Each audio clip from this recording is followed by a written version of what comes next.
Hi అండి, welcome to స్వయం పాకం. ఈరోజు రెసిపీ వచ్చేసి పక్క విలేజ్ స్టైల్లోని నాటుకోడి పులుసు అండి. ఎలా తయారు చేయాలో ఈ వీడియోలో చూపిస్తున్నానండి. నేను ఈ వీడియోలో ఒక మసాలా చూపిస్తున్నానండి. ఆ మసాలా వేసుకొని ఈ పులుసుని చేశారంటే చాలా బాగుంటుందండి. ఇప్పుడు రెసిపీ విధానంలోకి వెళ్ళిపోదాం. నేను ఇక్కడ పెద్ద సైజు 5 ఉల్లిపాయలు తీసుకున్నానండి. 5 ఉల్లిపాయలు మిక్సీలో వేసుకొని కచ్చాబచ్చాగా మిక్సీ పట్టించుకోవాలండి. స్టవ్ మీద ఒక కడాయి పెట్టుకొని, కడాయిలో నేను చూపిస్తున్న ఆయిల్ మెజరింగ్ స్పూన్ ఉంటుంది కదండి, దాంతో 4 టేబుల్ స్పూన్ వరకు ఆయిల్ తీసుకున్నానండి.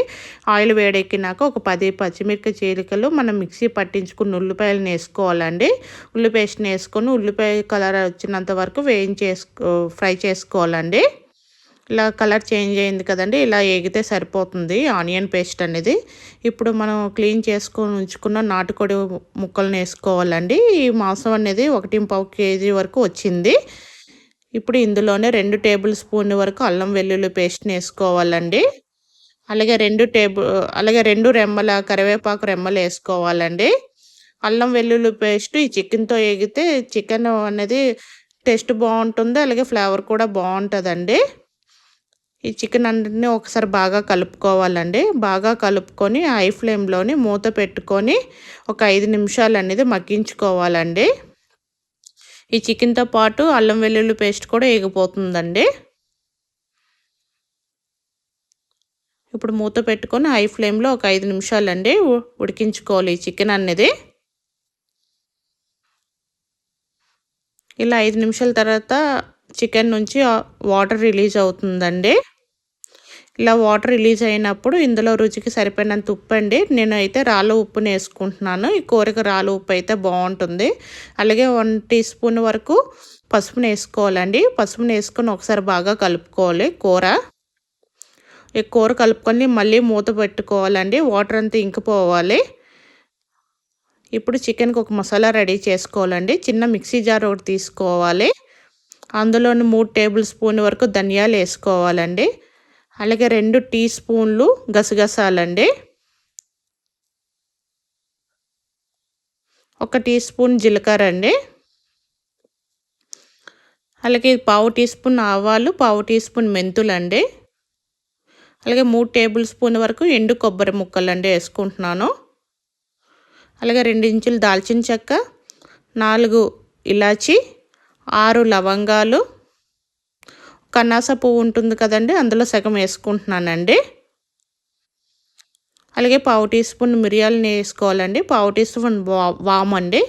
వీటినన్నింటిని కొద్దిగా నీళ్ళు వేసుకొని మెత్తగా ఇలా పేస్ట్ పట్టించుకోవాలండి. ఇప్పుడు చికెన్ అంతా వాటర్ అంతా ఇంకిపోయిందండి. ఇప్పుడు మనం మిక్సీ పట్టించుకున్న మసాలా పేస్ట్ని వేసుకోవాలి. ఈ మసాలా పేస్ట్ని వేసుకొని ఒకసారి బాగా కలుపుకోవాలండి కూర అనేది. మళ్ళీ మూత పెట్టుకొని మీడియం ఫ్లేమ్లోనే 5 నిమిషాలు అనేది ఉడికించుకోవాలండి కూరకు అనేది. ఈ మసాలా అంతా కూరకు అనేది బాగా పడుతుంది. ఈ మసాలా కూడా పచ్చివాసన పోవాలండి. 5 నిమిషాలకి వెళ్ళగండి మసాలా అంతా ఎగిపోతుంది, ఆయిల్ రిలీజ్ అవుతుంది. ఇందులో కారం అండి వేసుకోవాలి. ఒక 4 టేబుల్ స్పూన్ వరకు కారం వేసుకోవాలండి. నాటుకోడి కదా, కొంచెం కారం ఎక్కువ ఉంటేనే కూర టేస్ట్ అనేది బాగుంటుంది. ఇలా కారం వేసుకున్నాక ఒక గుప్పెడంత కసూరి మేతిని వేసుకుంటున్నానండి. ఇలా కసూరి మేతిని వేసుకొని కూర ఒకసారి బాగా కలుపుకోవాలి. ఇలా కలుపుకున్న కూరలో 2 లోటాల వరకు వాటర్ని వేసుకుంటున్నానండి. నాటుకోడి కదా, కొంచెం గట్టిగానే ఉంటుంది. కూర ఉడకడానికి ఆ మాత్రం నీళ్ళు సరిపోతాయి. పులుసు కూడా కొంచెం గ్రేవీ ఎక్కువ ఉండాలి కాబట్టి 2.5 లోటాలు అయితే సరిపోతుందండి కరెక్ట్గా. నేను 2.5 లోటాల వరకు వాటర్ని యాడ్ చేసుకున్నాను. వాటర్ని యాడ్ చేసుకొని ఒకసారి బాగా కలుపుకోవాలండి. బాగా కలుపుకొని హై టు మీడియం ఫ్లేమ్లోని ముక్క మెత్తపడినంత వరకు ఈ కూర అనేది ఉడికించుకోవాలండి.